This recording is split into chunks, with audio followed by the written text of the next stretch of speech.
અંજારમાં એક લૂંટની ઘટના ઘટી હતી। 51 વર્ષીય મહિલાને માર મારી તેને લૂંટી લેવામાં આવી। તપાસ કરતી પોલીસે 13 દિવસ બાદ આ લૂંટારાને ઝડપી લીધો। પોલીસની પહેલી તપાસમાં એક વિગત સામે આવી હતી કે લૂંટ કરનાર એક કિન્નર છે।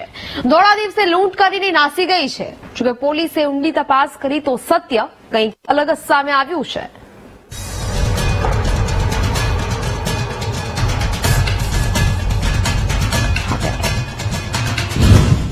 તેર દિવસ પહેલાની ઘટના। વૃદ્ધ મહિલાને ટાર્ગેટ કર્યા। 2 તોલા સોના અને રોકડની લૂંટ। અંજારના મેઘપર બોરીચીની ઘટના। આ ઘટના 13 દિવસ પહેલા સામે આવી હતી। આ ઘટનામાં એક મહિલાને ટાર્ગેટ કર્યા હતા। કચ્છના અંજારના મેઘપર બોરીચીમાં આવેલી સંસ્કારનગર સોસાયટીમાં ઘરે એકલા રહેતા 51 વર્ષીય મહિલા પર હુમલો કરી 2 તોલાની સોનાની ચેન અને 35,000 રોકડા રૂપિયાની લૂંટની ઘટના ઘટી હતી। અંજાર પોલીસે પૂરા મામલે ગુનો નોંધી તપાસ તેજ કરી હતી। કેવી રીતે લૂંટની ઘટના ઘટી? કેમ સ્થાનિક લોકોને જાણ ન થઈ?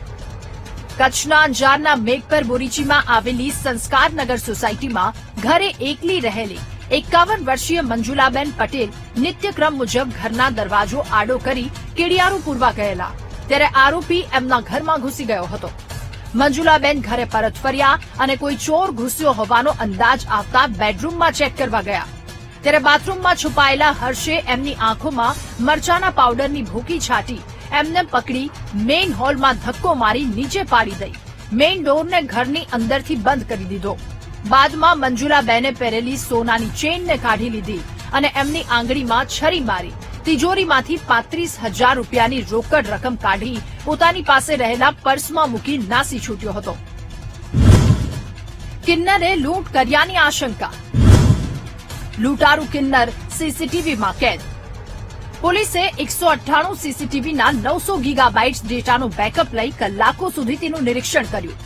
આરોપીએ પહેરેલા સ્ત્રીના કપડા ઉપરાંત તેની ચાલ સહિતની બોડી લેંગ્વેજને ખાસ માર્ક કરી પોલીસે આરોપી સંભવતઃ વ્યંઢળ હોવાનું માની તપાસ શરૂ કરી। પોલીસને એવું હતું કે મહિલા સાથે લૂંટની ઘટના ઘટી છે એ ઘટનામાં કોઈ કિન્નર છે પરંતુ ઊંડી તપાસ કરતા સત્ય સામે આવ્યું। લૂંટની ઘટનામાં એક યુવકની ધરપકડ। મહિલાના કપડા પહેરી લૂંટ કરી। હર્ષ ભરતભાઈ હરિપાણી સકંજામાં। પોલીસે ફરિયાદીના પરિવારની પૂછપરછ કરતા તે યુવક નજીકમાં આવેલી કૈલાસ જૂથ સોસાયટીમાં રહેતો હર્ષ ભરતભાઈ પટેલ હોવાનું સ્પષ્ટ થયું। હર્ષ અને તેનો પરિવાર મૂળ નખત્રાણાના સાયરાના વતની છે અને એક સમાજના હોય મંજુલાબેનના પરિવાર સાથે ઘેરાવો ધરાવે છે। એક પુરુષને સ્ત્રી કેમ બનવું પડ્યું? લૂંટ માટે સ્ત્રી કેમ બનવું પડ્યું? કોણે કરી તેની ધરપકડ? કેવી રીતે લૂંટનો ભેદ ઉકેલાયો? આ તમામ સવાલના જવાબ જોઈશું બીજા ભાગમાં।